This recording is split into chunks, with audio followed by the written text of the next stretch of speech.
Nous nous retrouvons donc pour l'histoire de la reine des abeilles. Je vous l'ai lu hier en vous la commentant. Si jamais vous ne vous souvenez plus de l'histoire, écoutez-la avant de commencer. Donc dans cette histoire, on va se demander d'abord de qui parle cette histoire. Qui sont les personnages principaux? Donc bien sûr, il y a le petit Nigo. C'est le personnage principal. Ses deux frères sont aussi importants. En personnage plus secondaire, on pourrait mentionner les animaux, le vieillard et les trois princesses. Mais le personnage principal, c'est le jeune prince, nommé le petit Nigo, et ses deux grands frères. Quand est-ce que se passe cette histoire?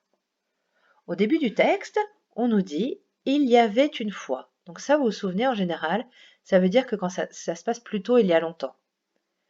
On est au temps des rois. Si on est en France, ça veut dire que c'était il y a longtemps, mais si on est en Angleterre, ça peut être aujourd'hui. Mais encore une fois, le « il y avait une fois » nous fait comprendre que c'était plutôt il y a longtemps. Et les fils de rois qui vont chercher des aventures, ça nous fait plutôt penser à un temps lointain. Rien dans le texte ne nous permet d'être plus précis. Mais on sait que ça se passe il y a longtemps. Où se passe cette histoire? Vous vous souvenez, on se pose plusieurs questions quand on cherche à comprendre un texte. Qui, où, quand et quoi.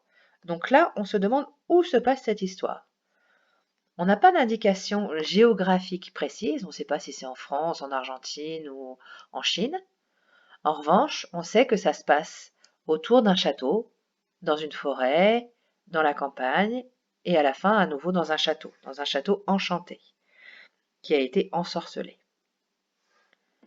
Ensuite, on se demande quel est le problème que le personnage va devoir résoudre. Donc, quel est ce problème?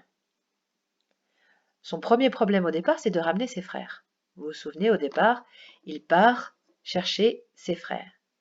Mais ensuite, et le vrai cœur de l'histoire, c'est pas tellement qu'il aille chercher ses frères. Le vrai problème de l'histoire, c'est qu'il doit réussir des épreuves, que ses frères ont échoué, pour désenchanter le château. C'est-à-dire, quand ils arrivent dans le château et que le vieillard leur donne des épreuves à combattre.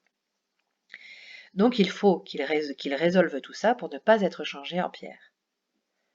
Comment règle-t-il son problème? Donc on voit qu'on a une situation initiale, les frères dans la forêt, dans un château, et il se passe quelque chose, ils doivent désenchanter le château, et on voit ensuite comment les personnages font. Dans le cas particulier d'un conte, la façon dont les personnages résolvent le problème nous permet de donner une morale à l'histoire, de donner la morale du conte. Donc là, comment le petit frère, le petit Nigo, réussit-il à déjouer ses épreuves? Comment il fait? Eh bien, il se fait aider par les animaux qu'il a protégés. Il a protégé les animaux et en retour, les animaux l'aident pour réussir ses épreuves. Donc d'abord, ce sont, quand il doit trouver les perles, ce sont, je ne retrouve pas, voilà, c'est le roi des fourmis qui l'aide à retrouver les perles. Ensuite, ce sont les canards qui l'aident à rapporter la clé au fond de la mare. Et enfin, ce sont les abeilles, c'est la reine des abeilles qui l'aide à trouver quelle princesse avait avalé du miel avant de s'endormir. Donc vous avez vu, grâce à les réponses à ces 5 questions, on arrive à avoir à peu près une idée globale de l'histoire. On sait où ça se passe, quand ça se passe, qui sont les personnages principaux, quel est le problème à résoudre et comment le personnage principal les résout.